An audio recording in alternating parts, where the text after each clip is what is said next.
ضیاء اللہ شاہ بخاری صاحب السلام علیکم شاہ صاحب، خیریت سے ہیں آپ سر؟ حضور اقدس، بات تو میں آپ سے جو آج کروں گا اور یہ بات ہی کرنے کا حق ہے کہ امام کی یاد میں آج 40واں جو ہے وہ منایا جا رہا ہے۔ میرے خیال میں اتحاد مسلمین یہ ہے کہ ہم سب اس غم میں اپنے بھائیوں کے ساتھ شامل ہوں، باہر ہوں اور پرامن طریقے سے ان کی محبت کو جیتنے کی کوشش کریں۔ حضور، میں ہمیشہ سوچتا ہوں کہ کربلا جو ہے یہ سبق ہمیں کیا دے رہا ہے؟ مجھے اس میں سے جو ایک سبق نظر آتا ہے نا، وہ پتہ ہے کون ہے؟ حر۔ اللہ یہ وہ کردار ہے جو میرے خیال میں آج امام بھی اور رسول بھی یہ چاہتے ہیں کہ ہم اپنی غلطیوں کو پس منظر میں ڈال کے آج صحیح راستے کی طرف آئیں، اور چاہے جو بھی ماضی ہو ہمارا، آج حر بننا کتنا مشکل یا کتنا آسان ہے۔ بسم اللہ الرحمن الرحیم۔ یقیناً آج جن پاک باز ہستیوں کا ذکر آپ نے چھیڑا ہے، ان کے بارے میں ایک شاعر نے ہمارے جذبات کی بہت خوبصورت ترجمانی کی ہے کہ جب انہیں یاد کر لیا تو صبح مہک مہک اٹھی۔ جب انہیں یاد کر لیا تو صبح مہک مہک مہک اٹھی۔ جب ان کا غم جگا لیا تو رات مچل مچل اٹھی۔ ہائے ہائے، یقیناً ان کے ذکر سے ہماری زندگیاں معطر اور خوشبودار ہو جاتی ہیں۔ بے شک ہے۔ زندگی کی جو گھڑیاں اور لمحات ان کے تذکرے میں کٹ جاتی ہیں، وہ زندگی کا حاصل اور سرمایہ بن جاتی۔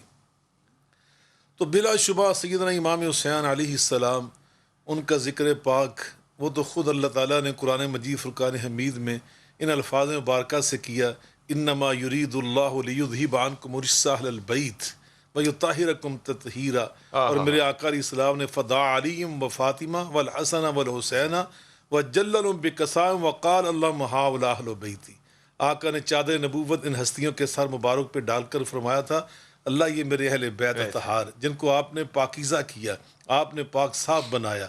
اللہ اکبر، ہر قسم کی میل کچیل سے ان کو بلند و بالا رکھا۔ اس لیے معصوم کہتے ہیں۔ یقیناً اس لیے یہ میں سمجھتا ہوں، بعض ہم الفاظ میں الجھ جاتے ہیں، مفہوم میں میں سمجھتا ہوں آج بھی امت اکٹھی ہے، آج بھی امت کے اجماع ہے کہ اللہ نے ان کو پاک بنایا۔ یہ ہے پاکستان کے علماء، خدا کی قسم کیا خوبصورت بات کی ہے، مزہ آ گیا، واہ واہ واہ، اللہ آپ کو سلامت رکھے۔ واہ تو واہ یقین واہ واہ واہ۔ اور آپ نے بہت خوبصورت نقطہ اٹھایا کہ کربلا ایک درس گاہ کا نام ہے، ایک تربیت گاہ کا نام، ایک پوری یونیورسٹی کا نام ہے۔ میں سمجھتا امت مسلمہ کی تعلیم و تربیت کے لیے جو آقا علیہ السلام نے فرمایا تھا نا کہ میں تم میں اپنی کتاب چھوڑ کے جا رہا ہوں، کتاب اللہ و اطرتی، صحیح مسلم کی حدیث میں اپنی اطرت چھوڑے جا رہا ہوں۔ تو کتاب اللہ اور اطرت کا مطلب کیا ہے کہ جو کتاب اللہ کی تفسیر مجسم تم نے دیکھنی ہے، صحیح موطا امام مالک میں آپ فرماتے ہیں وہ سنتی، میں سنت دے کے جا رہا ہوں۔ صحیح مسلم کے خطبے میں فرمایا میں اطرت دے کے جا رہا ہوں۔ معلوم ہوا کتاب اللہ کی تفسیر کے لیے اگر تم نے اگر کچھ دیکھنا ہے، یا میری سیرت کو دیکھ لینا یا میری اطرت کے کردار کو دیکھ لینا۔ تو کربلا میں جو کردار حسین ہے نا، یہ اصل میں کردار مصطفیٰ کا تسلسل ہے، کیا بات ہے، یہ سیرت مصطفیٰ کا تسلسل ہے۔ یہ گویا کردار معنی یہ مصطفیٰ کا ہے تسلسل ہے۔ آقا، میں کہتا ہوں اگر کربلا میں میرے آقا خود تشریف فرما ہوتے، اللہ کی قسم اٹھا کے بلال بھائی کہتا ہوں، میرے آقا کا وہی موقف ہوتا جو امام حسین کا موقف تھا۔ حسین منی وانا من حسین کا معنی یہ ہے کہ حسین مجھ سے ہے اور میں حسین سے ہوں۔ یہ جو میں حسین سے ہوں، یہاں جو من ہے نا، یہ عربی گرامر کے لحاظ سے للبیان، یہ بیان کے لیے کہ میں محمد مصطفیٰ علیہ السلام، ایک موقع ایسا آئے گا اگر تم نے مجھے دیکھنا ہو تو حسین کو دیکھنا۔ حسین کی جو بات ہوگی وہ میری بات ہوگی، ان کا کردار میرا کردار ہوگا۔ تو یقیناً کربلا سے ہمیں جو کچھ مل رہا ہے، یہ سیرت مصطفیٰ کا ایک پہلو ہم دیکھ رہے ہیں۔ آپ کی سیرت طیبہ کے ہی مناظر امام حسین کی شکل میں، آپ کی تربیت یافتہ ہیں، آپ کی تعلیم یافتہ ہیں۔ آپ کی بیٹی سیدہ فاطمہ کا انہوں نے دودھ پیا ہے، وہ ان کا خون ہے۔ میرے آقا علیہ الصلوۃ والسلام نے گویا میں جو تعلیم دی تھی امام حسین علیہ السلام کے بارے میں، تو یقیناً کربلا سے ہمیں للہیت کا سبق ملتا ہے۔ وہ جو علامہ اقبال نے کہا تھا نا، سبق پھر پڑھ، صداقت کا، عدالت کا، شجاعت کا، لیا جائے گا تجھ سے کام دنیا کی امامت کا۔ اللہ نے اس امت مسلمہ کو دنیا کا امام بنا کر بھیجا ہے، لیکن اس کے لیے سبق پڑھنے کی ضرورت ہے، اور سبق پڑھنے کے لیے ہمیں کربلا میں جانا پڑے گا۔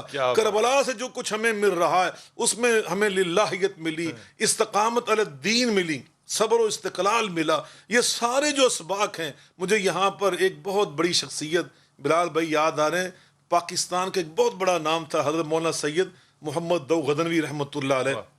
ان کی ایک بہت ہی روح پرور کتاب ہے. اس کتاب کا ٹائٹل آپ سنیں گے تو آپ کا ایمان تازہ ہو جائے گا. ہم سنتے ہیں نا اسوہ نبوی, انہوں نے کتاب کا نام رکھا ہے اسوہ امام حسین علیہ السلام. امام حسین کا اسوہ, اس کتاب کا ٹائٹل ہی اتنا خوبصورت. اس میں انہوں نے یہ لکھا سارا کہ ہمیں وہاں سے کیا ملا, ہمیں کربلا سے کیا سبق ملا. ایمان باللہ, توکل علی اللہ, اللہ کے لیے ایثار, اللہ کے لیے صبر, اللہ کے لیے استقامت, سارا کنبہ اللہ کی راہ میں شہید کروایا. وہ جو آیا مبارکہ ہے نا, وہ ساری کی ساری یہاں پہ فٹ آ رہی ہے. وَلَنَبْلُوَنَّكُمْ بِشَيْءٍ مِّنَ الْخَوْفِ وَالْجُوعِ وَنَقْصٍ مِّنَ الْأَمْوَالِ وَالْأَنفُسِ وَالثَّمَرَاتِ وَبَشِّرِ الصَّابِرِينَ. اللہ فرماتے ہیں صابرین کو, ایک ہے صبر, اور صبر سے اوپر ہے. اور صبر پہ فرمایا جو بندہ یعنی غم پہ صبر کرتا ہے نا, دکھ پہ صبر کرتا ہے, لیکن اس سے اوپر ایک منزل ہے, وہ ہے وفا. اور فرمایا اس سے بھی اوپر ایک ہے, اس کو کہتے ہیں رضا. اللہ جس کے بارے میں فرمایا یا ایتھا النفس المطمئنہ ارجعی الی ربک راضیۃ مرضیہ, میری طرف لوٹ آ اس شان و شوکت کے ساتھ کہ تو اللہ سے راضی, اللہ تجھ سے راضی. امام حسین نے کربلا میں مقام صبر پہ نہیں, مقام وفا پہ نہیں, مقام آپ نے وہاں پر رضا پہ فائز ہو کے دکھایا. اللہ میں تیری تقدیر پہ راضی, میں تیری منشا پہ راضی. کیا بات ہے, کیا بات ہے, کیا بات ہے.